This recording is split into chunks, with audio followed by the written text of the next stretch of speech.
여러분이 육과를 공부합니다. 바울과 자기의라고 하는 주제입니다. 바울과 자기의.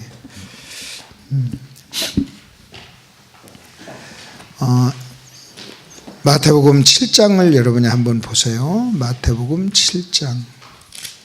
이제 1번을 제가 이제 공부를 좀 합니다. 마태복음 7장을 보시면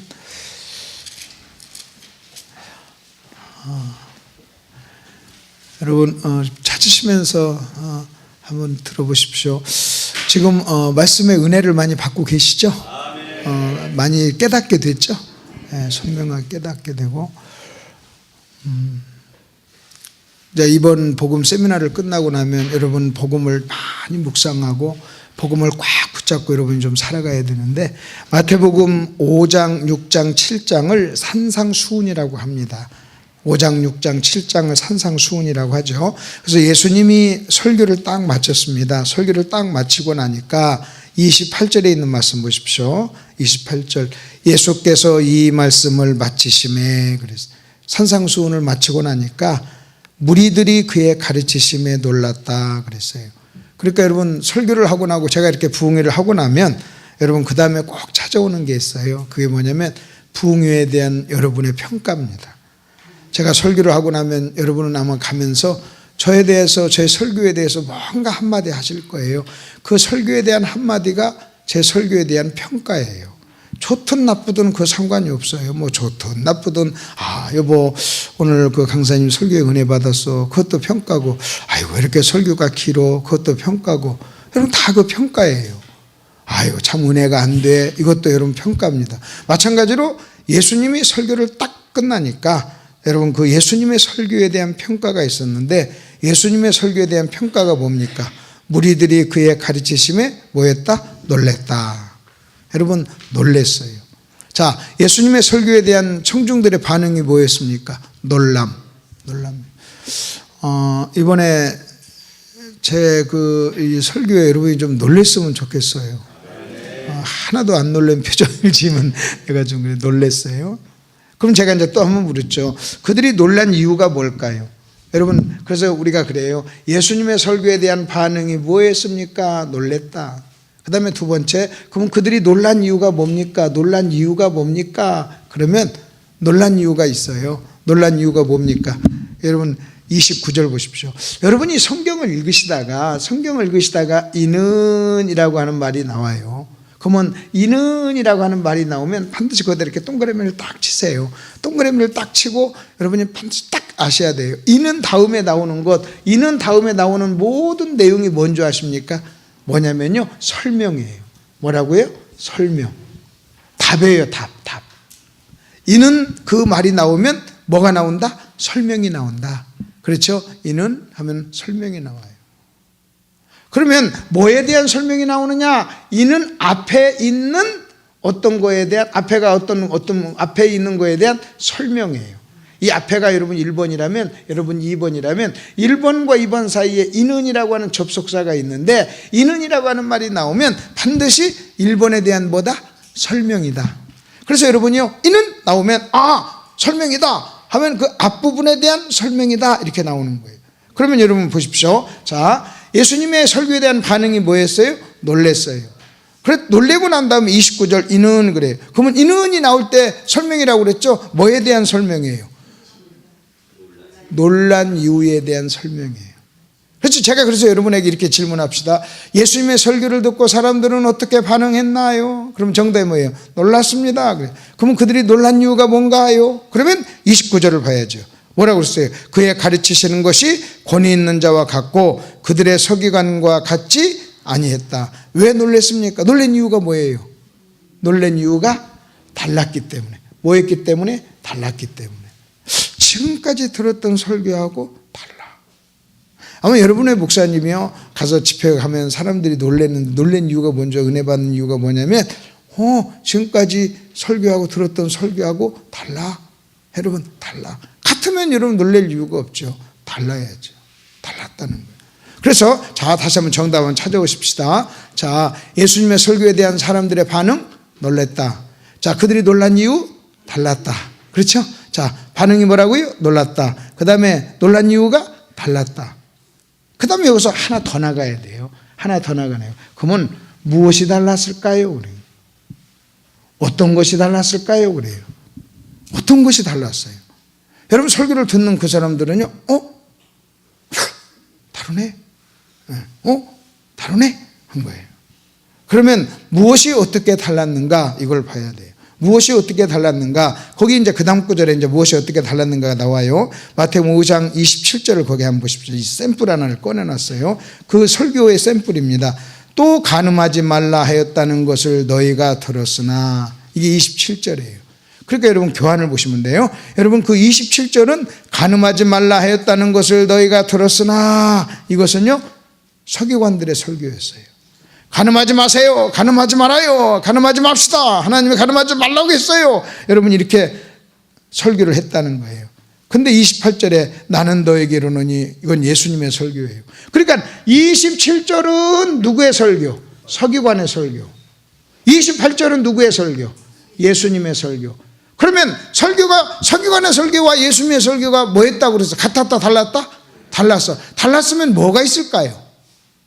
여러분 다르면 뭐가 있어요? 차이가 있죠. 그러면 여러분 우리는 이 차이를 봐야 돼요. 27절과 28절의 차이가 뭔가를 봐야 돼요.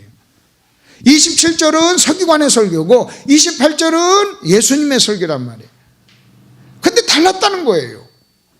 그러면서 여러분 예수님이 이렇게 얘기합니다. 간음하지 말라는 것을 너희가 들었으나, 산상수훈은 그런 얘기를 계속해요. 살인하지 말라는 말을 너희가 들었으나, 맹세하지 말라는 말을 너희가 들었으나 나는 너에게 이르노니 그래요.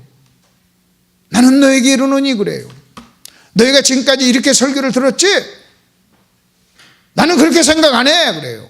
내 설교는 그렇게 생각하고 그것이 아니야. 내가 얘기하마 하고 좀 얘기하는 거예요. 그럼 여러분 보십시오. 자, 간음하지 말라는 것을 너희가 들었으나 나는 너에게 이르노니 음욕을 품고 여자를 보는 자마다 마음에 이미 간음하였느니라. 살인하지 말라는 것을 너희가 들었으나 형제에게 노하는 자마다 살인하는 자니 나는 너에게 이르노니 하면서 예수님의 설교가 달라요. 그러면 예수님의 설교와 바리새인의 설교가 달랐는데 무엇이 어떻게 다른 줄 아십니까? 차이가 있어요. 여러분 잘 들어보세요. 차이가 있어요. 이렇게 달랐어요. 서기관들은 간음하지 말라 그랬어요. 근데 예수님은요 음욕을 품어도 이미 간음한 자다 그랬어요. 그러면 여러분 잘 보세요. 여기 한번 보세요. 1번 간음하지 말라는 서기관의 설교와 2번 음욕을 품어도 너는 이미 간음했다라고 하는 예수님의 설교의 차이가 뭘까요? 여러분 차이가 뭔지 아세요? 차이가 뭐냐면요 이겁니다.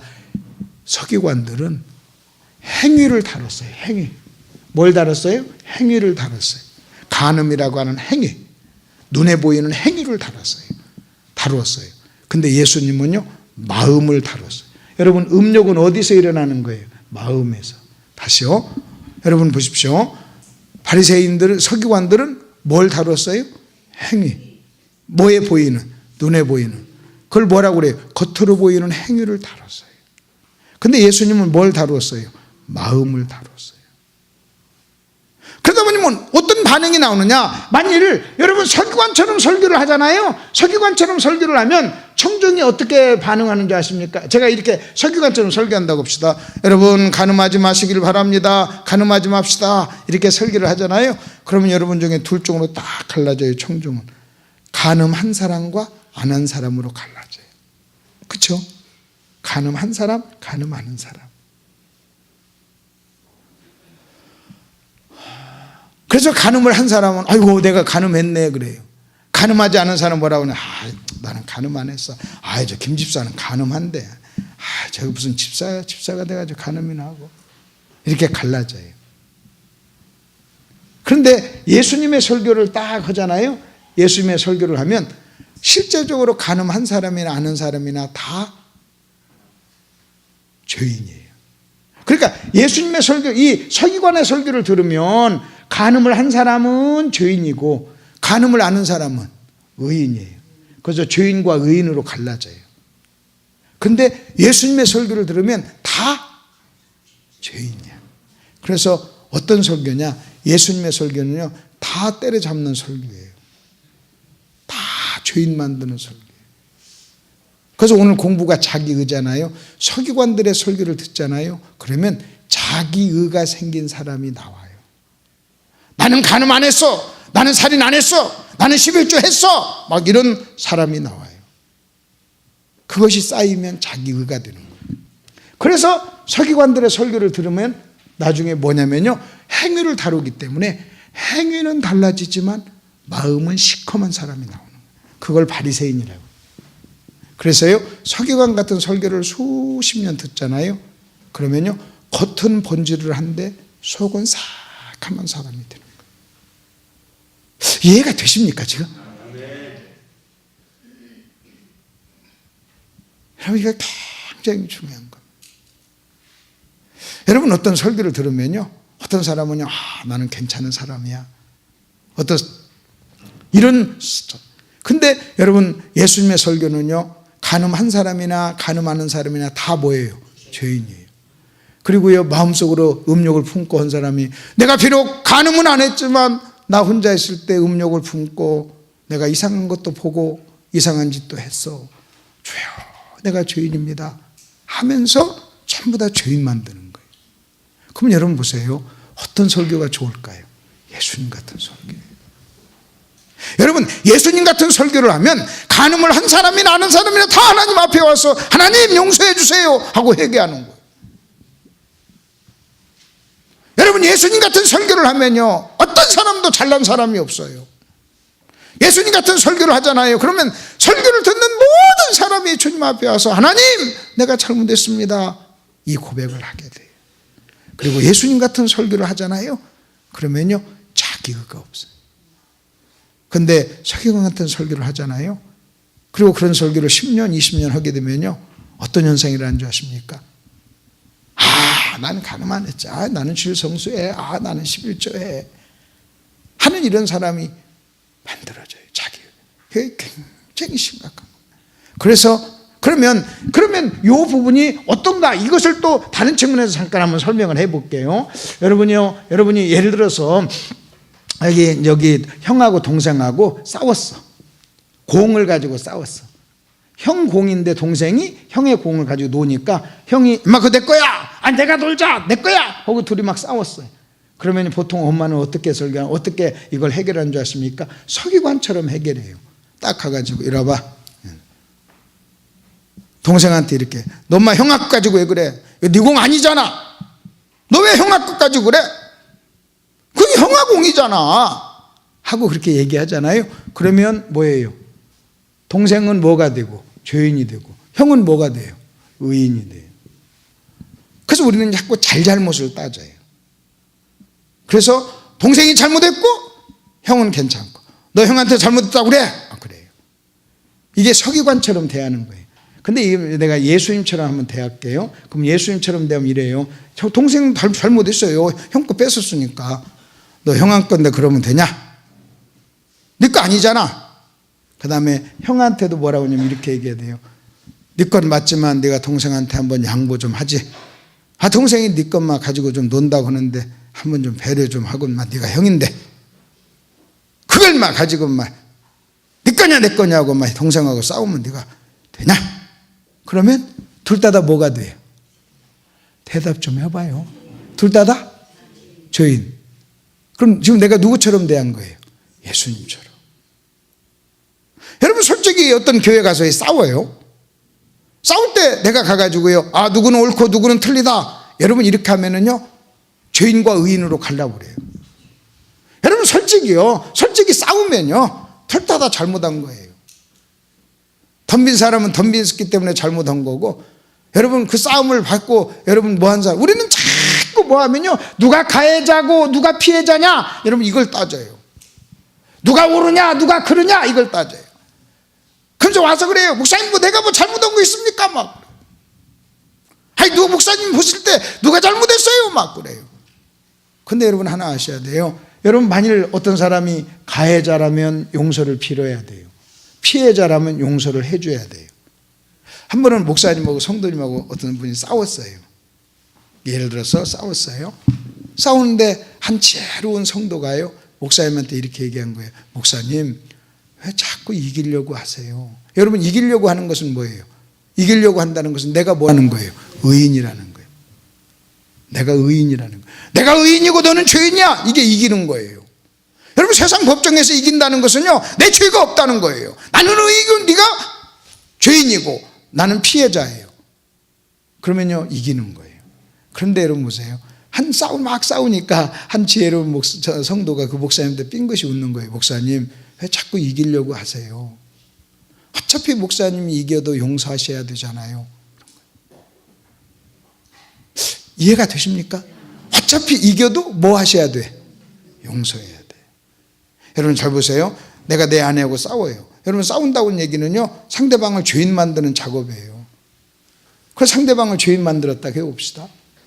그래서 네가 잘못했잖아, 너 왜 그렇게 하고 내가 죄인을 만들었어요. 죄인을 만들어가지고 그 사람이 나한테 잘못했어, 여보 미안해, 잘못했어. 그러면요, 그 다음 내가 뭐 해야 돼요? 용서해야 되잖아요. 그러니까 그 지혜로운 성도가 이렇게 얘기한 거예요. 목사님, 이기려고 하지 마세요. 어차피 용서하셔야 될 텐데. 어차피 용서하셔야 돼요. 여러분 보세요. 여러분, 제가 어느 날 내 아내를 생각했어요. 내가 내 아내 이겨서 뭐 합니까? 이겼다면 나는 뭐가 되고 의인 되고 죄인 되는데, 그러면 이겨도 뭐 해야 돼요? 살려면 용서해야 되잖아요. 맞아요, 안 맞아요? 아니, 살려면 용서해야죠. 뭐 안 살려면 끝내면 되지. 살려야 되잖아요. 어차피 용서할 건데 뭘 그렇게 이기려고 하세요? 여러분 한번 생각해 보세요. 여러분, 교회에서 왜 싸워요? 이기려고. 여러분, 내가 이기려고 어차피 용서해야 되잖아요. 여러분, 용서하지 않는다는 것은 관계 끝내자는 거예요. 여러분, 내가 딱 싸우고 도장 딱 찍으려면 이겨야죠. 그러나 여러분, 내가 도장 찍을 거 아니잖아요. 여러분, 내가 이 교회 떠날 것 같으면 이겨야죠. 그러나 떠나지 않을 것 같으면요, 여러분, 이겨서 뭐예요? 이겨도 용서하셔야 되잖아요. 의미가 없는 싸움이에요. 내가 한번 웃으면서 그래요. 내 아내가 이렇게 덤비면, 네가 이겼다고 해라. 내가 죄인이다. 네가 의인이다. 이제 네가 다 용서해야지. 끝낼래? 어휴, 이겼어? 내가 이겼어? 여러분요, 잘 들으세요. 서기관 같은 설교를 하잖아요. 그러면요, 자기의가 있는 사람을 만들어내요. 그리고 서기관 같은 설교를 계속 하잖아요. 그러면 신앙생활을 나름대로 열심히 잘하는 사람은요, 자기의가 굳어지고 강해져요. 그리고 그렇게 10년, 20년, 30년 굳어지잖아요. 그러면 정확하게 속은 무덤이면서 겉만 번지르르한 바리새인이 만들어지는 거예요. 아주 무서운 거예요. 근데 예수님처럼 설교하잖아요. 그러면요, 다 죄인이에요. 이해가 됐어요? 여기서 지금 자기의가 뭐냐, 그 얘기를 하는 거예요. 자, 이것을 이제 배경으로 밑바닥에 깔고, 여러분, 그 다음에 이제 오늘 제목이 바울과 자기의예요. 여러분, 사도 바울을 제가 좀 설명을 해드릴게요. 여러분, 사도 바울은 어떤 사람이었느냐? 여러분, 우리는 하나 아셔야 됩니다. 사도 바울이, 여러분, 사도 바울의 인생을 딱 나누면 둘로 나눌 수 있어요. 둘. 그래서 바울이 끊임없이 이렇게 얘기합니다. 내가 전에는, 이제는, 전에는, 이제는 하면서 전에는 하고 이렇게 나눌 때 바울은 자기 인생을 두 토막으로 내요. 여러분, 그럼 이렇게 두 토막으로 내려면 뭔가 기준이 있잖아요. 여러분, 무엇을 기준으로 이렇게 인생을 냅니까? 우리는 보통 결혼을 기준으로 합니다. 내가 결혼 전에는, 결혼 후에는. 또 여러분, 우리가 만약 서울로 이사 와 살면, 내가 옛날에 대구 살 때 하면은 이제 서울로 이사 올 때를 이제 기준으로 삼을 수도 있죠. 근데 바울은 자기 인생의 기준을요, 딱 한 가지로 나눠요. 그게 구원이었어요. 내가 전에는 할 때는 구원받기 전을 얘기하는 거예요. 이제는 할 때는 구원받고 난 후에예요. 그러니까 바울의 인생에서 가장 결정적인 사건이 구원이었다는 거예요.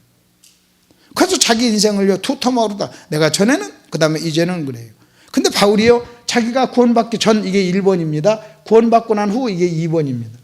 그러면 여러분, 1번과 2번을 다 구분할게요. 바울이 구원받기 전에는 뭐였느냐? 율법주의였어요. 아멘? 구원받고 난 다음에는 복음의 사람이었어요. 그러면 율법주의와 복음을 딱 나누는 게 뭐였느냐? 십자가였어요. 그 십자가를 통해서 내가 죽은 거예요. 그러면 여러분, 율법주의 1번이란 뭐냐? 내가 죽지 않은 거예요. 2번은 뭐냐? 내가 죽은 거예요. 여러분, 내가 내가 죽으면 2번이에요. 내가 죽지 않으면 1번이에요. 아멘? 이것이 간단히 있어요. 1번은 나를 위해서 살았어요. 2번은 하나님을 위해서 사는 거예요. 인생의 목적이 달라진 거예요. 그게 십자가예요. 그 다음에 또 여러분 한번 보십시오. 근데 문제는 여러분 잘 보십시오. 바울이 일본에서 살다가, 여러분 일본에서 살다가 몇 번으로 건너왔어요? 2번으로 건너왔어요. 근데 문제는요, 일본에서 살다가 2번으로 건너와서 이제는 구원을 받은 사람이 됐어요. 그런데도 불구하고 여러분 바울은요, 그러면 바울은 일본에 어떤 삶을 살았느냐? 율법의 의로는 흠이 없었다 그랬어요. 그러니까 율법의 의로는 흠이 없었다, 그 말은요, 자기의가 있었다는 거예요. 내가 바리새인이었어요. 근데 이제는요 2번으로 넘어왔어요. 근데도요 하나 아셔야 될 게 있어요. 일본에서 2번으로 넘어왔음에도 불구하고요, 바울의 몸속에는, 바울의 뼛속에는 일본의 습관이 배어 있다는 거예요. 여러분 우리가요 어렸을 때 여러분이 자전거를 타잖아요. 어렸을 때 초등학교 때 자전거를 타면요, 타다가 한 20년 안 타다가요, 여러분 30살 먹어서 자전거를 타면 타요, 못 타요? 타요. 왜 그런 줄 아십니까? 여러분의 뼈가 그걸 기억해요. 몸이. 여러분 어려서 피아노를 쳤어요. 그러다가 10년 안 쳤어. 그리고 치잖아요. 그러면요 잘 치는 건 아니지만 또 쳐요. 왜? 몸이 그걸 기억해요. 손가락이 기억해요. 저는요 10년 넘게 권투를 했어요. 권투 선수였어요. 국가대표 선발전에 나갈 좀 선수였어요. 그 내가 처음에 목회를 할 때요, 우리 전사한테 그래서 30년 전에 내가 성질이 급해, 나도 모르게 습관적으로 손이 나가니까 좀 떨어져 있어라 그랬어요. 뭐를 일을 시키는데 뭘 안 하면 나도 모르게 손이 딱 나간단 말이에요. 그러니까 좀 떨어져 있어라 그랬어요. 30년이 지나고 지금 40년이 됐는데도요, 지금도 가끔 습관이 나와요. 치고 싶어. 아멘 안 하면 딱 내려가서 막 치고 싶어. 한 방 치면 막 될 것 같아. 목사님도 얘기할 때 좀 떨어지셔야 돼. 약 올릴 때는 좀 떨어지셔야 돼.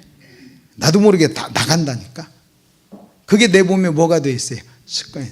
그 지금도 아침에 내가 이제 우리 팔다산에 가는데, 산에 가면 머리 딱 쓰고요, 꼰손처럼 막 되는 거예요. 그 내가 막 이렇게 설교하면 어떤 사람은 그래요. 저 양반은 꼰투듯이 설교한다 막 그래. 그게 몸에 배어 있어요. 30년을 안 했는데도 징그럽게 내 몸속에 배어 있어요. 자, 마찬가지예요. 여러분 사람이요 건들건들 하는 것이 몸에 배잖아요. 그러면요 그것이요 계속 나오는 거예요. 그게 나오는 거예요. 여러분 어떤 사람이 조폭의 삶을 30년 살로, 그러면요 말투나 걸음걸이가요 조폭의 말투가 나와요. 그 청산했는데도. 왜? 뭐가 기억해? 몸이. 그게 뭐예요? 습관. 그렇게 징그럽고 습관에 대한 아주 유명한 격언이 있어요. 습관은 처음에는 내가 습관을 만들지만 시간이 지나면 습관이 나를 만든다 그래요. 처음에는요 내가 습관의 주인이에요. 내가 처음에 습관을 만들어요. 근데 어느 시간이 딱 지나서 몸에 배잖아요. 그 다음부터는요 습관이 나를 지배해요. 습관이 나의 주인이에요. 여러분은 알게 모르게요, 여러분의 어떤 습관이 여러분을 지배하고 있는 거예요. 그래서 자기 습관을 깨려면, 나한테 이런 습관이 있지, 내가 이걸 깨야지 하고 의식하고요, 막 혀를 깨물고 노력해야만 습관을 깰 수 있어요. 근데 이 습관이 깬다는 게요, 여러분 그래서요, 여러분 나이가 많이 먹어서 습관이 깨는 것은요, 여러분 그렇습니다. 여러분 보십시오. 우리가 그랬잖아요. 생각을 씌우면 행동을 낳고, 행동은 습관을 낳고, 습관은 운명을 바꾼다고 그러잖아요. 근데 여러분요, 어떤 사람이요 50, 60 넘어가지고 자기 습관을 깨는 사람은요 무시무시한 사람이에요. 굉장히 무서운 사람이에요. 그래서 성경은 이렇게 나와요. 노인들을 대할 때, 바울이 목회 서신에서 디모데에게 어른들, 노인들을 대할 때는 아비처럼 그래요. 여러분 노인들은 아비처럼, 이 말이 무슨 의미인 줄 아십니까? 노인 바꾸려고 하지 말고 그냥 놔둬라 그 말이에요. 안 바꿔진다 그래. 그래서 여러분 옛날에 옥하는 목사님이 제자 훈련할 때요 50살 이상 된 목사는 부르지도 않았어요. 등록을 못하게 했어요. 50살이 됐으면 사람이요 40이 되면 자기의 습관이 천성이 된다 그래요. 습관이 천성이 된다. 어쩌면요 대부분 다 평범한 사람들은요 자기 습관의 노예로 살아요. 그중에 아주 탁월한 무시무시한 사람들은요 40살 50살이 넘어도 자기 습관을 깨는 거예요. 습관을. 여러분 목사님 제가 뵈면서 참 내가 감사하고 고맙고 한 게, 목사님도 지금 수십 년을 말씀을 가르쳤잖아요. 말씀을 가르치다 보면요 가르치는 것이 몸에 습관이 되어 있잖아요. 그래서 봉사들이나 목사님들이요 저렇게 열심히 배우려고를 안 해요. 안 배워. 그게 왜? 가르치는 게 습관이 되어 있는데 수십 년을 가르쳤죠. 저는 한 번도 누구한테 배운다는 게, 목사님은 어디가 저렇게 강의를 듣겠어요. 들을 수 있는 기회가 어디 있어요. 항상 강사로 가요. 항상 강사로 가요. 저도 항상 저는 강사로 가는 거예요. 그래서 내가 항상 내가 말을 많이 하면 내가 웃으면서 그래요. 직업병입니다. 목사님, 아이고 목사님 은혜 받았습니다. 그러면 아유 미안해요. 내가 직업병이 나왔네. 가르치는 직업병, 말하는 직업병, 습관이 나온 거예요. 그 내가 항상 미안하다고 그래요. 어제도 그 목사님 부부가 와서 같이 막 얘기했는데 내가 아유 목사님 감사합니다 그러길래 미안해 내 직업병 나왔으니까 하고. 그러니까 습관이라는 습관. 그러면 여러분 지금 바울이 지금 몇 번이에요? 빌립보서 이 고린도후서를 쓸 때는 바울이 지금 몇 번입니까? 1번입니까? 2번입니까? 대답 좀 해보세요. 1번이에요? 2번이에요? 2번이에요. 2번. 이미 구원 받았어요. 2번이에요. 여러분 1번에서 자기의가 있었어요. 이 자기의가 깨졌어요. 그리고 2번이 됐어요. 복음의 사람이 됐어요. 그런데 하나님께서 2번인 바울에게 뭘 주셨느냐? 아시아에서 당하는 엄청난 고난을 줬어요. 그래서 거기 한번 성경 읽어보세요. 형제들아 우리가 아시아에서 당한 환난을 너희가 모르기를 원하지 아니하노니 힘에 겹도록 심한 고난을 당하여 살 소망까지 끊어지고 사형 선고를 받은 줄 알았다 그랬어요. 얼마나 어려움을 당했는지 그만 살아야 되겠다, 죽고 싶다. 바울 같은 사람이 죽고 싶다, 자살의 유혹, 나 죽을 거야, 인생 끝낼 거야, 그만둘 거야 라고 하는 유혹을 받았다는 거예요. 여러분 무슨 어려움이 있는지 어려움의 구체적인 목록은 안 나와요. 그러나요 바울이요 자기가 아시아에서 엄청난, 그러면 바울이 아시아에서 이런 엄청난 고난과 어려움을 당할 때, 그 당할 때 바울의 영적인 상태, 여러분 영적인 지금 모습이, 영적인 어떤 모습이 1번이었어요 2번이었어요? 2번이었어요. 근데 2번이었는데 지금 고난을 당한 거예요. 그래서 바울이 자기 간증을 해요. 내가 사역을 하다가 2번 복음을 알고 복음을 위한 사역을 하다가 내가 아시아에서 어려움을 당했어. 근데 자기가 어려움을 당한 이유를 내가 죄져서 죄에 대한 징계를 받았어, 여러분 이렇게 말하지 않아요. 내가 저주받았어, 여러분 이렇게 말하지도 않아요. 아 내가 이런 어려움을 당했는데 내가 하나님이 나를 사랑하지 않아서 그랬어, 여러분 이렇게 말하지 않아요. 근데 뭐라고 설명하냐면 자기가 어려움을 당한 이유를 자기가 설명을 해요. 뭐라고 설명하는 거 보세요. 자 내가 어려움을 당했으니, 그러면서 거기 또 무슨 말이 나와요? 또 무슨 말이 나와요? 이는이란 말이 나오죠. 그 이는이란 말이 줄치시하죠. 그 이는이 뭡니까? 아시아에서 당한 고난에 대한 이유를 설명해요.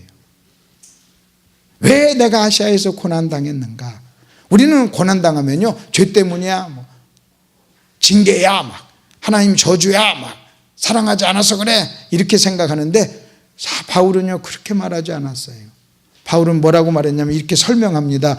이는 우리로 자기를 의지하지 말고 죽은 자를 다시 살리시는 하나님만 의지하게 하려 하십니다.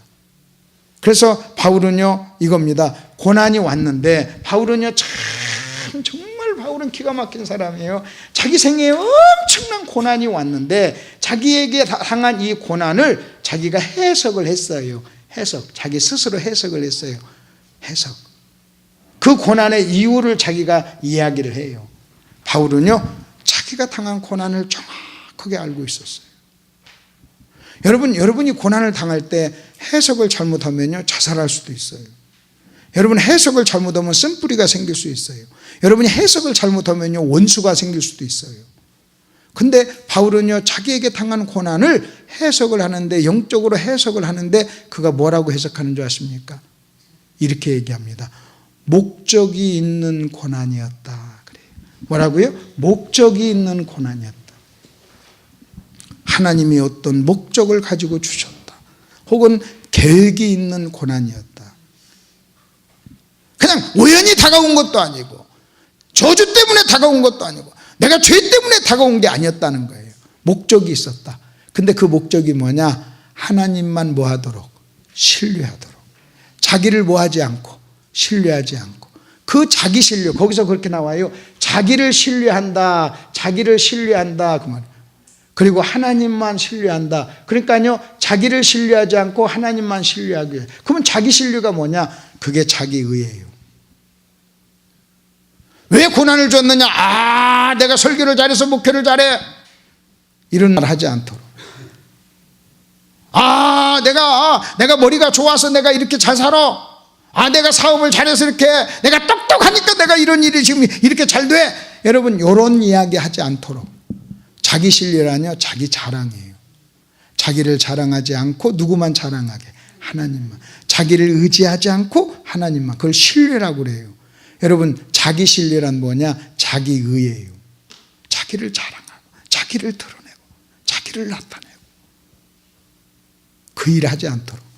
그럼 여러분 또 재밌어요. 저기 다시 한번 보십시오. 바울은 아까 뭐라고 그랬어요? 1번이었어요? 지금 2번이에요? 2번이에요. 이미 그는 1번일 때 자기 의가 있었어요. 근데 그는 2번이에요. 지금 2번으로 왔어요. 그런데도 하나님께서는 바울에게 여러분 2번으로 넘어왔는데도 자기 의라고 하는 이 습관이 있을 수 있다는 거예요. 그래서 고난을 주셨어요. 그 고난을 통해서요, 자기를 뭐하지 않도록, 믿지 않도록. 그게 신뢰예요. 자기를 뭐하지 않도록, 의지하지 않도록. 자기를 뭐하지 않도록, 자랑하지 않도록. 자기를 뭐하지 않도록, 원인을. 여러분 이거예요. 내가 만일 목사님들 모아놓고 여러분 이렇게 설교하면 교회가 부흥됩니다. 이게 자기 의뢰예요. 자기 신뢰예요. 자기 자랑이에요. 자기 의예요. 이런 말 하지 못하도록. 이런 말. 보통 이렇게 예배당을 치면요, 많은 어려움이 있어요. 물질에 대한 어려움도 있고 사람에 대한 그 과정 속에서 많은 어려움이 있어요. 그래서 그런 어려움을 주는 이유가 뭔지 아세요? 하나님이 우리의 유익을 위해서 그래요. 왜냐면요, 건물 자랑하지 않도록. 건물 보면요, 냄새나도록 만들어요. 냄새나도록. 그래서 누구만 자랑하도록? 하나님만 자랑. 다 그런 사연들이 있어요. 여러분, 사도 바울도 마찬가지예요. 우리는 고난이 없으면, 계속 좋은 일만 있고 고난이 없으면요, 자기를 자랑하는 그런 죄성이 우리에게 있어요. 그래서 바울 같은 사람도 뭐가 필요했어요? 고난이. 이것이 바울에게 없으면 바울도 뭐하니까? 자기를 뭐하니까? 자랑하니까. 여러분, 자기 자랑, 자기 신뢰, 자기 의 다 같은 얘기예요. 이것은 이해가 되십니까? 같은 말이라는 거 이해가 되십니까? 자, 제가 물어봤어요, 목사님께. 목사님 결혼하세요? 예, 결혼했습니다. 자녀가 어떻게 됩니까? 셋입니다. 아들, 딸 어떻게 되십니까? 그랬더니 큰애는 딸이고 둘째는 계집애고 셋째는 여식입니다. 그러면 딸만 몇이라는 거예요? 셋입니다. 그 다 딸이나 계집애나 여식이나 다 같은 얘기잖아요. 표현은 다르지만 의미는 같아요. 마찬가지. 자기 신뢰, 자기 자랑, 자기 의, 다 이것은 뭐만 달라? 표현만 다르지 본질은 같은 거예요. 그러면 하나님이 바울에게 고난을 주신 이유가 뭐예요? 자기를 신뢰하지 않도록. 하나님이 고난을 주신 이유가 뭐예요? 자랑하지 않도록. 제가 정말 하나님께 많은 걸 받았어요. 너무나 엄청난 걸 받았어요. 내가 이런 과목이요, 수천 과가 있어요. 그러니까 목사로서 얼마나 많은 걸 받았어요. 저는 31살 때부터 목사들을 가르쳤어요.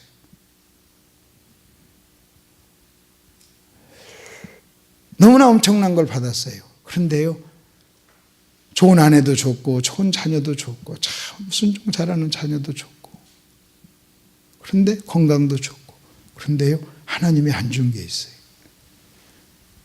징그럽게 교회가 부흥이 안 돼요. 내가 내 아내랑 뭐라고 한 줄 아십니까? 너하고 나 사이에 내가 만일이요, 교회를 해가지고요 5,000명, 10,000명 하죠. 그러면요 100, 200명 목회하는 목사인데 목사로 생각도 안 할 거예요. 내 기질을 하나님이 너무 잘 아세요. 그래서 내가 우리 아내한테 그래요. 여보, 나를 아시고 당신을 아시는 하나님이 자랑하지 못하도록.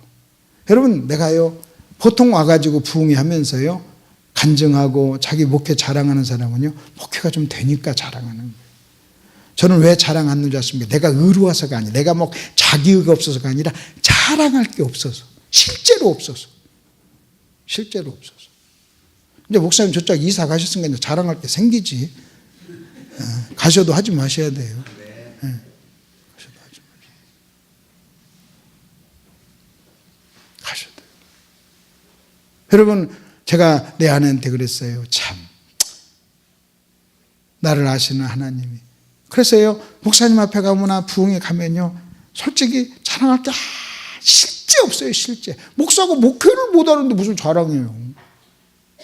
그러니까 자랑할 게 없으니까요, 뭐 얘기만 하냐면요, 성경 얘기만 해요. 본문 얘기만 해요. 얼마나 감사한지 몰라요. 얼마나 감사한지. 얼마나. 그게 오히려 바울이 지금 얘기하는 얘기예요.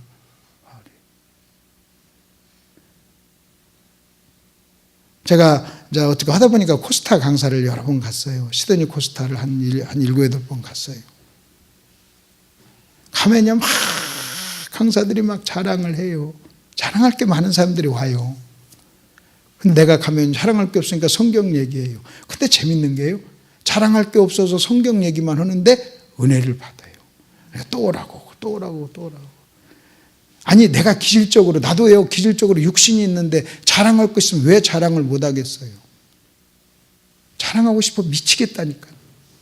있으면요. 근데 하나님이 아시고 아예 안 줬어. 아예 안 줬어. 그냥 나를 좀 쓰려고 아예 안 준 거예요. 할 말이 없어요, 할 말이요. 할 말이. 근데 나중에 지나놓고 나면요, 그것 때문에 바울이 하는 얘기, 내가 아시아에서 살 소망이 끊어지는 어려움을 당했어. 그러면 바울이 어려움을 당할 때, 어려움을 당하는 그때는요, 그 어려움의 목적을 알았을까요? 몰랐어요. 몰랐으니까 죽을 생각도 했지. 근데 지나고 나서 보니까, 그렇구나. 지나고 나서 쓴 거예요. 막상 그 일을 당할 때는요, 그것이 몰랐어요. 제가 30살에 수원으로 목회를 하러 갔어요. 목회를 딱 걸어가가지고요, 내가 목회할 때가 아니구나. 하나님, 내가 수원에 유학 갔다고 생각하고 10년 동안 내가 성경 공부하겠습니다. 유학 갔다고 생각하고 공부하겠습니다. 여러분, 얼마나 감사합니까? 교회가 적으니까요, 갈 데도 없고 오라는 사람도 없어. 시간 남아요. 그러니까 그 남는 시간 가지고요, 기도하고 말씀 봤어요. 수천 편의 설교를 들었어요. 여러분, 그리고요, 수천 권의 책을 읽었어요. 그 시간이요, 저한테 제 인생에 너무나 필요한 시간. 내가 만일 내려가자마자 막 200명, 500명, 1000명, 2000명, 3000명 막 교회가 부흥됐죠. 그러면요, 결혼식, 장례식, 돌잔치, 신방, 새신자 신방 뭐 하다가요, 분주하다가 저는요, 남이 볼 때는 몇천 명 교회를 하는데 실력은 공부할 틈이 없었을 거예요. 근데 시간이 펑펑 남으니까요, 성경 본 거예요. 책 읽은 거예요. 처박혀가지고. 그리고요, 내가요, 막 500명, 1000명, 2000명, 3000명 막 이렇게 되잖아요. 그러면 사람들이 생각을 안 해요. 왜? 이렇게 하니까 잘 되니까 내가 지금 하는 것이 옳은가 보다 하고 막 나가는 거예요. 생각 없이 막 습관적으로 나가는 거예요. 근데 하다가 자꾸 안 되고 하니까요, 왜 안 되지? 뭐 때문에 안 되지? 왜 안 되지? 내가 문제가 있는가? 왜 안 되지? 하면서요, 자기를 돌아봐요. 그래서 고난이 축복이에요. 여러분이 형통한 일만 있잖아요. 그러면요, 생각하지 않는 사람이 돼요. 근데요, 좀 어려운 일을 만나잖아요. 그러면요, 인간은 생각하게 돼요. 생각하게 돼요. 왜 하나님께서 전도서 기자가요, 잔치집에 가지 말고 장례식에 가라고 한 줄 아십니까? 잔치집에 가서는요, 생각을 안 해요. 재밌으니까. 근데요, 여러분, 초상집에 가면 여러분이 말을 합니까? 웃습니까? 다 머리 숙이고 생각을 하잖아요. 여러분 막 생각하지 않고 막 그렇게 생각하지 않고 살잖아요. 그러면요 그냥 쏙 지나가 버리는 거예요. 근데요 나는요 생각을 해야 고민하고. 저나 목사님 같은 사람이 참 복받은 게 있어요. 복받은 게 있는데 뭐냐면요, 저는 부흥회를 가잖아요. 부흥회를 가면요 항상 부흥회를 하는 목적, 부흥회를 인도하는 교회에서 어떤 문제를 해결해 달라는 거예요. 그러니까 저는 30년 동안요 가서요, 왜 이 교회가 이런 문제가 생길까? 교회는 왜 문제가 생기지? 이 문제를 어떻게 해결해야지? 이것을 계속 고민하는 거예요. 어떻게 하면 문제가 해결되지? 어떻게 하면 왜 이런 문제가 생기지? 그렇게 고민을 하다 보니까요, 제가요 교회를 바라보는 어떤 성경적인 어떤 것이요 생각을 안 할 수가 없어요. 안 할 수가. 목사님 우리 교회에 이런 문제가 있는데 목사 이번 부흥에 이런 문제를 좀 해결했으면 좋겠습니다. 그래요. 그러면 나는 그 문제 가지고 고민해야죠. 왜 그럴까? 왜 사람들이 오랫동안 믿는데 겸손하지 않지? 왜 오랫동안 신앙생활 했는데 왜 저렇게 교만할까? 왜 오랫동안 신앙생활 했는데 왜 저렇게 교회를 위해서 헌신하지 않을까? 왜 그렇지? 왜 그렇지? 왜 그렇지? 하니까요 하나님이 고민하니까 정답을 주는 거예요. 고민을. 그래서 여러분이 아마 설교를 들으시면서 느낄 거예요. 여러분이 쑥쑥쑥쑥 읽고 그냥 넘어갔던 것을요 저는 그냥 안 넘어가요. 한자 다시 보는 거예요. 여러분 금방 거기도 보세요. 일본에서도요 예수님이 말씀을 마침에 그들이 놀랬다. 그럼 나는 그냥 넘어가질 않아요. 왜 놀랬을까? 달랐다. 그럼 뭐가 달랐지? 대부분 제가 일본에서 이렇게 물어봐요. 왜? 자, 예수님의 설교에 대한 반응이 뭐였습니까? 그러면요, 놀랬다. 이건 알아요. 왜 놀랬습니까? 그러면요, 달랐다. 이것도 알아요. 거기까지는 본문에 있으니까 알아요. 그러면 다른 이유가 뭐예요? 예수님과 서기관의 설교가 뭐가 달랐을까요? 나는요, 그것 가지고 나는 고민해요. 답 찾을 때까지 고민해요. 그리고 나서 거기 보니까요, 너희가 그렇게 들었으나 서기관이 이렇게 설교했고 나는 너에게만 이런 차이가 있네. 그러면 이런 설교를 서기관 같은 설교를 쭉 들으면 무슨 일이 생길까? 예수님의 설교를 쭉 들으면 무슨 일이 생길까? 지금 나는 그러면 서기관처럼 설교하나? 나는 예수님처럼 설교하나? 나는 누구처럼 설교하지?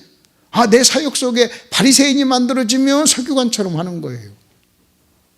그리고요 자기가 깨어진 겸손한 사람이 만들어지면 예수님처럼 설교하는 거예요. 나는요 내 앞에 어떤 사람이 앉아있든 나는 내 설교를 듣고요 회개했으면 좋겠어요. 제가요 굉장히 잘 웃겼던 사람이에요. 처음 시작. 근데요 막 성도를 웃기고요 숙소에 들어가면요 성령이 나한테 그래요. 너 무슨 짓거리 하냐? 너 뭐하러 왔냐? 너 코미디언이냐? 나한테 그래요. 그러면요 그때는 몰랐는데 들어가면요 성령이 내 마음을 아프게 해요. 내가 어느 날 그랬어요. 하나님 이제 내 설교를 듣고 웃지 않고 울게 해주세요 그랬어요. 여러분 웃으면 변화가 안 일어나요. 근데 울면 변화가 일어나요. 웃으면 재미는 있지만요 변화는 안 일어나요. 근데 여러분이 안 웃고 설교를 듣고 울잖아요. 그러면요 그 다음에는요 회개했기 때문에 변화가 일어나요. 변화는요 회개할 때만 일어나는 거예요. 여러분 깔깔깔깔 웃는다고 변화가 일어납니까? 그럼 내가 내 청춘을 내 인생을요 그런 일에 내가 낭비하고 살 수가 없는 거잖아요. 내가 지금 여러분 보세요. 여러분 목사님도 마찬가지지만 내가 부흥회를 왔다는 것은요 아버지 노릇 못하고 남편 노릇 못하고 우리 교회 성도에게 내가 미안하고. 한 번은요 어떤 성도가 안 와서 신방을 갔어요. 우리 성도들은 얼마나 성숙한 신방을 갔더니 나보러 그래요. 나를 이렇게 오시더만 뭐하러 왔어요? 그래요 나보러. 신방 왔지 목사가 그랬더니 남자인데 나보다 한 살 더 먹은 놈 신방 왔지 담임 목사가 그랬더니 나보러 웃으면서 그래요. 내가 신방이 필요한 성도입니까? 그러더라고요. 내가 하루 이틀 예수 믿습니까? 그러면서 나보러 하는 말이 나한테 신방 올 시간이 있으면 피곤하신데 휴식이나 하고 잠이나 자지. 오지 마세요. 그래. 내가 신방이 필요한 사람입니까? 그러더라고요. 차라리 나한테 신방 오실 시간에 주무세요. 그러더라고요. 근데요, 그 말을 딱 듣고 돌아서는데요. 눈물이 나는 그 양반은요, 나 편하게 하려고 그 얘기하는 거예요. 목사님 그렇게 집회 다니면서 피곤한데 나 같은 성도가 신방이 필요한 성도입니까? 신방이 필요한, 내 마음을 편하게 해주려고.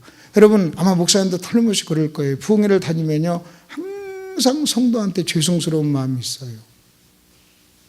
그 담임 목사의 어떤 역할을 좀 내가 못 해줬기 때문에. 그러니까 항상 미안한 마음. 근데 그 목사, 그 성도는요, 내가 그런 미안한 마음과 그런 죄책감이 있다는 걸 알고요, 그걸 풀어주기 위해서, 목사님, 아이고, 목사님 내가 무슨 신방이 필요해요. 그럴 시간에 주무세요. 피곤하신데. 얼마나 고맙고 감사해요. 내 마음을 이해하잖아요. 그 내가요, 딱 나오면서 내가 그 사람 앞에서 막 눈물이 나오려는 걸 그 사람 앞에서 내가 울지 않았어요. 근데 딱 돌아서서 내가 눈물을 흘렸어요. 고맙구나. 네, 고마워. 네, 그랬어요. 그러니까 여러분 잘 이렇게 잘 보세요. 여러분 그렇게 할 수도 있지만요, 또 한편으로는 아이고 자기 교회나 잘하지 뭐 여기저기 돌아다니고 막, 여러분 이럴 수도 있는 거예요. 이럴 수도. 제가 하나 간증 하나 할게요. 여러분 교회가 우리 교회가 비슷한 요소가 있어서요. 내가 이렇게 막 다니니까 우리 교회 어떤 목사들이 나한테 물어요. 그렇게 다니면 성도들이 뭐라고 안 합니까? 그래요. 내가 싱긋이 웃으면서 그래요. 우리 교회는 안 그래. 왜 안 그래요? 그래. 그 두 가지 때문에 안 그래. 첫째는 그럴 놈은 다 떠났어. 이해가 되시나? 에? 자, 첫째 그럴 놈은 다 뭐 했어? 여기도 그럴 사람 떠났죠? 무슨 대답을 안 하시고, 그 저거? 써먹으려고 지금 적는 거예요, 그거. 자, 그 다음에 두 번째 이유가 뭔지 아세요? 우리 교회가 내가 네 번째 목사입니다. 1, 2, 3번이요. 3대가요. 몇 년 안 있어가지고 막 싸우다가 성도하고 막 싸우다가 내가 하여튼 몇 년 안 됐는데 내가 네 번째로 간 거예요. 그래서 4번 타자라 그래요. 그래서 내가 첫날 갔을 때요, 내가 첫 설교가 뭔지 아십니까? 네, 이랬어요. 첫 설교가, 여러분은 양이 아니라 늑대라는 소리를 듣고 왔습니다. 목사 3명 잡아먹었다며?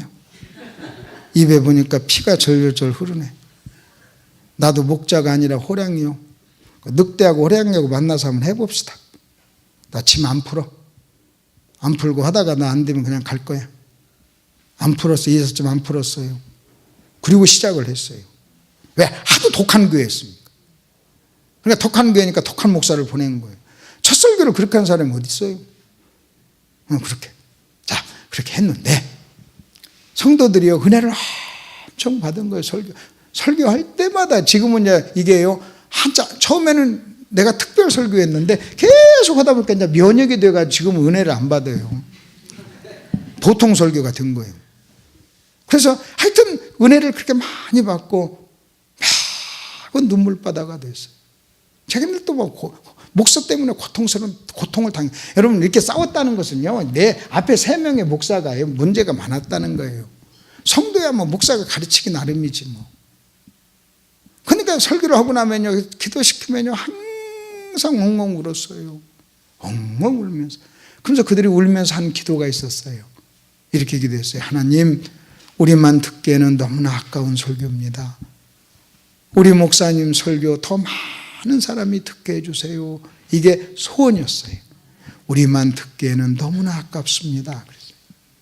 그러니까 쥐들 기도한 대로 된 거예요. 그 내가 웃으면서 그래요. 당신들 기도한 대로 됐는데 왜 그래요? 그렇게 기도했으니까 여기저기서 오라고 하는데. 그러니까 뭐라고 하지 마시오. 지금 일체 그런 거 아니에요. 여러분도 마찬가지. 여러분이요, 여러분 목사님 설교를 들을 때마다 우리만 듣기 아까운데 더 많은 사람이 듣게 해주세요. 그렇게 기도하세요. 그러면요, 목사님 막 다니시는 것이요, 부정적으로 안 보이는 거예요. 아, 우리 기도가 응답됐구나. 우리 기도가 응답됐구나.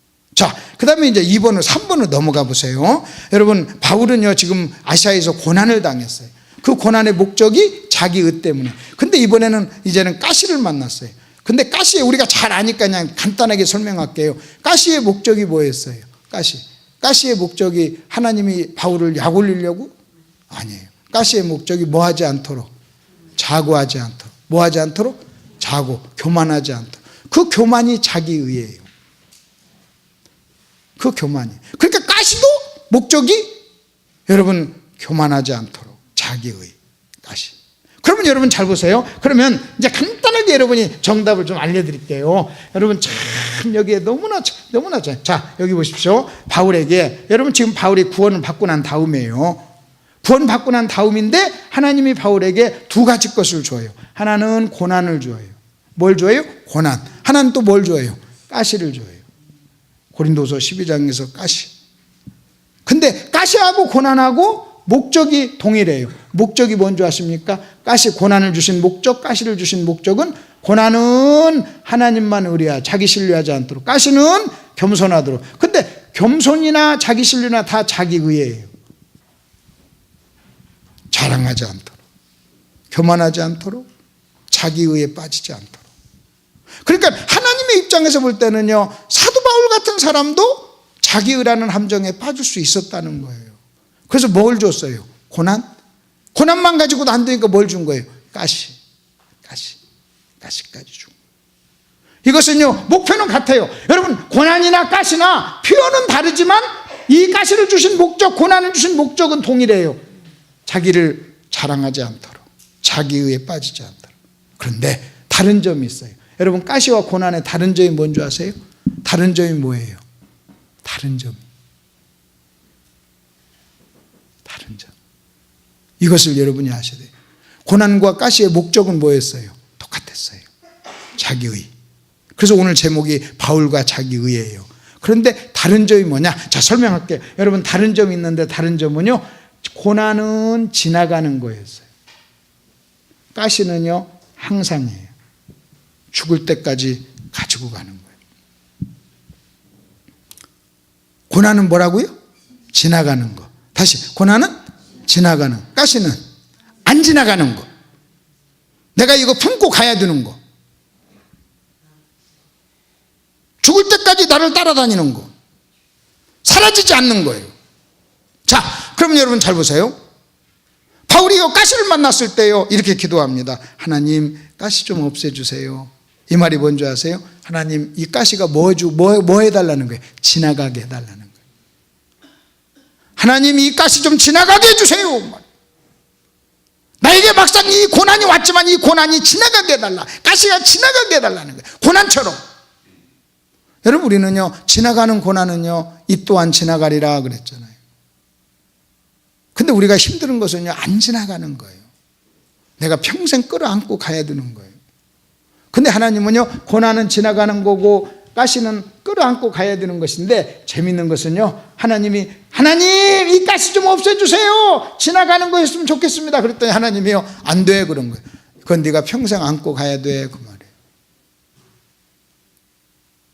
그러면 여러분, 내가 바울하고 상상을 해봐요. 바울이 하나님 앞에 가서 이렇게 기도합니다. 하나님, 가시 좀 없애주세요. 안 돼. 가시 좀 없애주세요. 안 돼.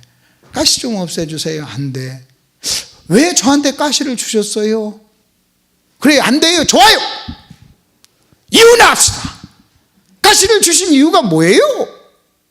하나님이 이렇게 대답해요. 겸손하도록. 그러니까요, 내가 바울이 이렇게, 하나님, 잠깐, 저 바울이에요. 베드로가 아니고 바울이에요. 바울. 내가 아시아에서 이 고난 당해가지고 나 겸손했고 자랑할 것도 없어요. 나 그리고 자기가 얼마나 징그러운가, 나 옛날 구원받기 전에 내 경험한 사람이에요. 내 이제 절대 내가 이 자기라는 교만의 함정에 안 빠질 거니까 가시 좀 없애주세요. 저 믿어주세요. 그런 거예요.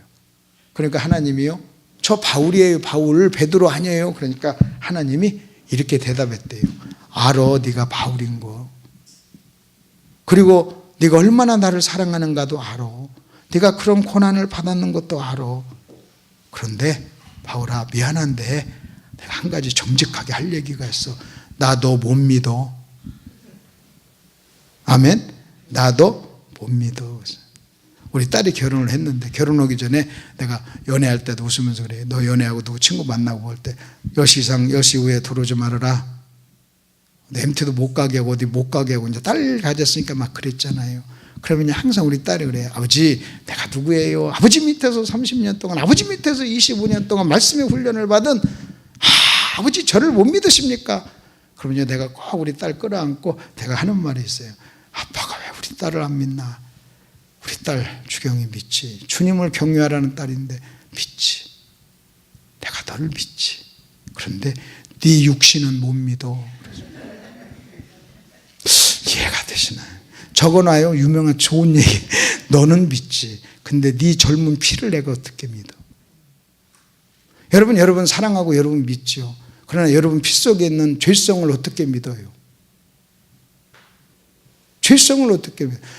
하나님이 우리 바울한테 그래요. 내가 우리 바울 믿지. 근데 네 죄성은 못 믿어. 미안하지만 가시 있어야 되겠다. 그래서 여러분 잘 보세요. 여러분 인생을 보면요, 어떤 것은 지나가는 거예요. 근데 어떤 것은요, 끌어안고 가야 되는 거예요. 아멘?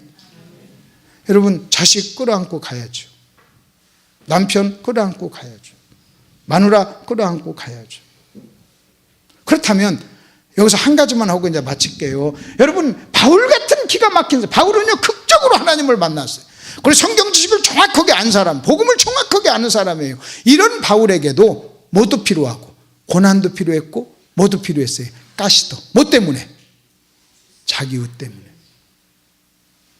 하나님이 이중장치를 해놓은 거예요. 고난만 가지고도 안 되니까 가시까지 줘가지고 자랑하지 못하도록 이중장치를 해놓은 거예요. 이중장치. 바울 같은 엄청난 대단한 사람도요 이중장치를. 제가요 여러분 이걸 내가 딱 생각하면서요 무슨 생각한 줄 아십니까?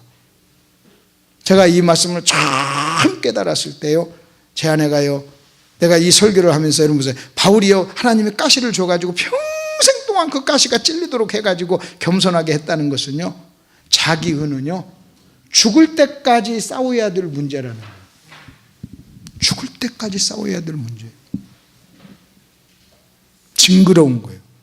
여러분 이것은요 어떤 것이 여러분 어떤 문제들은요 여러분 시간이 흘러가면 지나가는 것들이 있어요. 해결되는 거예요. 다시는 여러분이 11조 때문에 그렇게 고민합니까? 여러분 주일 성수 때문에 그렇게 고민합니까? 매번 주일날 올 때마다 오늘 주일 갈까 말까 이것 때문에 고민해요? 그게 그 사람 수준이에요. 여러분 11조 때문에 고민합니까? 11조나 술, 담배, 11조 여러분 새벽기도, 주일 성수 이런 것들은요 쑥쑥쑥 다 지나가는 거예요. 교회 몇 년 다니다 보면요 11조도 넘어가고 주일 성수도 넘어가고 새벽기도 넘어가고 다 넘어가는 거예요. 그거 나에게 그렇게 문제가 아니에요. 그런데 내가요 징그럽게 따라다니면서 나를 괴롭히는 게 뭐냐면 자기의예요. 내가 이렇게 자기에 대해서 설교를 한 20편을 해요. 우리 교회 시리즈로 한 20편을 했어요. 20편을 하면서 자기에 대해서 이렇게 징그럽게 얘기를 해도요 그래도 내가 이 설교 딱 끝나고 나면요 자기의가 싹 나오는 거예요. 그러니까 내가 설교 딱 끝나고 내 아내하고 가면요 내가 가면서 그래 오늘 설교 어땠어? 그래. 그럼 뭐 오늘 설교 좀 길었었죠. 그런 얘기. 그럼 내가 오늘 내 아내한테 오늘 설교가 어땠어? 하고 물을 때 진짜 설교가 어땠냐는 거 묻는 거예요. 당신 어쩜 그렇게 설교 잘해? 욕을 듣는 거예요. 근데 욕에 이 말을 안 해. 그러면요. 그러면서 오늘 설교가 좀 길었네. 그러면 야, 그 말 들으려고 엄마 물었냐? 나도 알아 엄마 내가 긴지. 어쩌면 당신 설교 잘해. 그게 자기의예요. 그 소리 듣고 싶은 거예요. 어쩌면요. 여러분 내 마음속에 있는 이 자기의에 대한 갈망이 여러분의 아멘을 자꾸 원하는지도 몰라요. 여러분 설교하는데 뭐 여러분 꼭 아멘 할 필요가 뭐가 있어요. 근데도요 그거 하면 좋고 그거 안 하면 섭섭하고 끝나고 나서 은혜 받았습니다 하면 고맙고 그 말 안 하면요 저놈이 왜 은혜 받았다는 말을 안 나. 나만 그래요? 여러분이 건축원금 1억 하면요 좀 한번 칭찬 좀 듣고 싶고 그것이 모든 죄성에 있는 거예요. 그래서 나중에는요 여러분 다른 사람하고 싸우고 내가요 처음에는 젊었으니까 아내하고도 싸웠어요. 근데 지금은 이 정도 되면 이제 아내하고 싸우는 것도 넘어갔어요. 여러분 아내하고 싸울 힘도 없어 이제 넘어갔어. 근데요 그래도 징그럽게 따라오는 것은요 자기와의 싸움이에요. 그래서 이 자기의를 여러분 고난 이해가 되시죠? 고난 그 다음에 가시.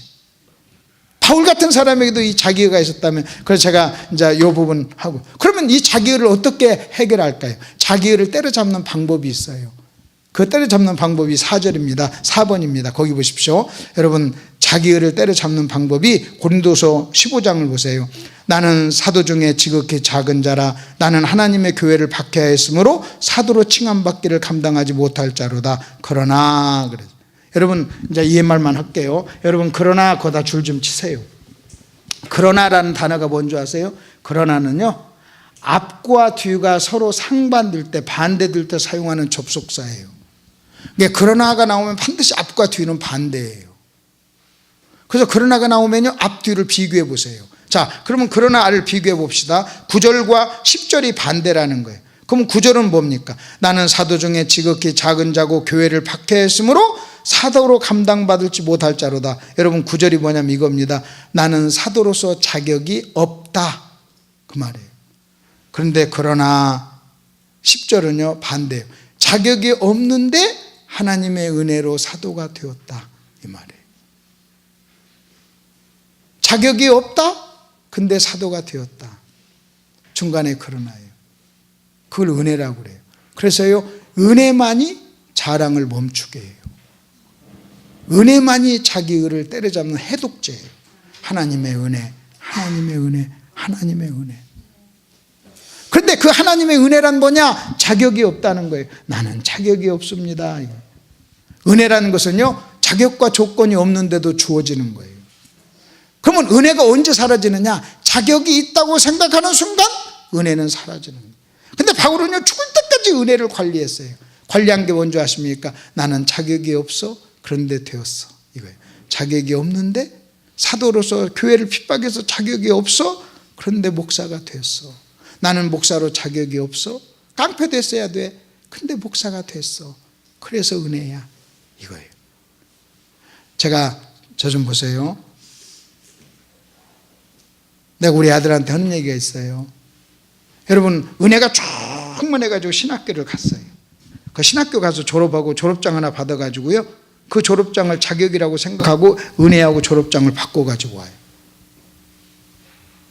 그러면요, 4년 동안 열심히 공부해가지고요, 졸업장하고 은혜를 바꿔요. 그래서 은혜로웠던 녀석이 졸업장 타고 은혜가 사라지면 이게 뭐냐는 거예요. 어떤 사람은 유학 가가지고 10년 동안 열심히 뼈 빠지게 공부해가지고요, 박사학위 하나 받아가지고요, 이제는 그것을 자격이라고 생각하고 은혜 없는 박사가 되버려요. 여러분, 차라리요, 박사학위 없어도요, 은혜로운 게 나은 거예요. 여러분, 은혜 없는 목사, 저 목사는 은혜가 없어, 그냥 가장 무시무시한 욕이에요. 은혜 없는 장로, 은혜 없는 권사. 여러분, 성도에게 은혜가 없다면요, 간단해요. 나한테 은혜가 없으면요, 독사예요. 악독한 거예요. 여러분, 그리스도인은요, 은혜가 떨어지면 사나워요. 악독한 거예요. 은혜가 떨어지면 짐승이에요. 나는요, 차라리요, 학위가 없어도 은혜로운 사람이 좋아요. 얼마 전에 서울에 가서 부흥회를 했어요. 딱 부흥회를 하는데요, 설교학 교수가 딱 앉아있어요. 설교 듣는 걸 굉장히 힘들어 하시더라고요. 젊은 목사인데, 젊은 교수인데 힘들어해요. 왜? 자기가 설교학 박사, 교수라고 하는 그것이 그 설교를 듣는데 힘들게 한 거예요. 그래서 끝나고 나서 이렇게 웃었어요. 박사님이라 힘드셨지? 박사 아니었으면 은혜 받았을 텐데. 그래서 들을 때는 그거 내려놓고 들으셔야 되는데, 학위 내려놓고 들으셔야 되는데. 생각이 같이 웃었어요. 여러분, 참 자기의 은혜만이 자기에 대한 해독제인 줄 믿습니다. 자, 이 간증 하나고 마칠게요. 여러분, 저 좀 보세요. 하나님은요, 바울을요, 은혜의 사도로 부르기 위해서, 바울이 눈만 감으면 나는 박해자요 핍박자요, 이 말이 뭔지 아십니까? 여러분이 바울이라면, 내가 바울이라면요, 하나님이 바울의 입에 할 말이 없게 만들었어요. 바울은요, 스데반을 죽일 때 증인을 쓴 겁니다. 여러분, 구약에서 증인의 법칙이라는요, 내가 증인을 섰다는 것은요, 저 사람은 죄인이요 죽여도 됩니다, 그 얘기예요. 그래서 만일 다른 사람이 돌로 쳐서 그를 죽였는데 만일 잘못 죽였으면요, 증인이 핏값을 지불해야 되는 거예요. 바울은요, 예수 믿기 전에 스데반을 죽일 때요, 옷을 벗어서 내가 저놈 증인서입니다 쓴 거예요. 그러니까 사람들이 스데반을 돌로 쳐 죽였어요. 바울은요, 스데반이 죽는 모습이, 돌에 맞아 죽는 모습을요, 자기 두 눈으로 시퍼렇게 본 거예요. 하나님이 그걸 보여준 거예요. 그때는요, 당연하다고 생각했어요. 근데 복음을 깨닫고 보니까요, 자기가 살인자가 된 거예요. 바울은요, 죽을 때까지, 내가 바울이라면요, 죽을 때까지 자기 때문에 돌에 맞아 죽은 스데반의 모습을요, 그 영상을, 그 그림을, 그 이미지를요, 어떻게 지울 수가 있어요? 바울이 여기서 지금 고린도서에서 수십 년을 믿고 난 다음에 내가 전에는 포행자요, 핍박사요, 살인자였습니다. 그랬을 때는요, 스데반을 생각하는 거예요. 자기 앞에서 돌에 맞아 죽어갔던 스데반, 내가 증인이 서서 나 때문에 죽은 스데반, 이걸 생각하면서요, 나는 사도로 자격이 없지, 내가 이런 사람이었는데 하면서 그는요, 매번 자기 의를 넘어간 거예요. 그리고요, 하나님의 은혜다, 하나님의 은혜. 여러분 나름대로 바울에게 있어서 스데반 사건처럼 여러분도 여러분 나름대로 여러분의 자기 의를 깨는 어떤 것이 있을 거예요. 저는요, 알아요. 저는 제가 목사로서 자격이 없는 걸 알아요. 저는 일찍이, 저는 시골에서 저는 가출한 청소년이었어요. 힘들게 살았어요. 저는 그러면서 내가 꼰두하고 밑바닥 인생을 살면서 예수 안 믿었으면요, 저는 깡패 될 사람이에요. 근데 하나님이 예수를 믿게 하고 목사가 되게 했어요. 내가 매번 생각해요. 자격이 없는데 목사가 됐어요. 자격이 없. 누가 나보러 그래요. 어떻게 목사 됐습니까? 그럼 내가 웃으면서 하다 보니까 됐어. 그래. 우리 아들은요, 어려서부터 너 뭐가 될래? 3살 때부터 목사 되겠습니다. 그래도 목사 된 놈이에요. 근데 나는요, 그래서 제가 어떤 때는요, 찬송을 부릅시다 하는데 어떤 때는 언제나 서나 당신 생각, 찬송가라고 하고 막 부르는데 새 찬송가예요. 막. 그런 사람이 목사가 된 거예요. 목사가 된 거예요. 그러니요, 그건 내가 알아요. 바울의 마음을 알아요. 그래서 오늘 설교 제목이 뭡니까? 바울과 자기의. 시작. 바울과 자기의. 하나님 바울에게 뭘 주셨어요? 고난, 가시. 목적은 뭐예요? 자기의에 대한 해결책. 자기의를 빠지지 말라고. 그러면 그 가루 하나 집어넣고 마칩시다. 결론. 자기의에 대한 하나님의 유일한 해결책은 뭘까요? 자기의에 대한 유일한 해결책은 하나님의 은혜를 기억하는 것입니다. 하나님의 은혜를 기억하는 것입니다.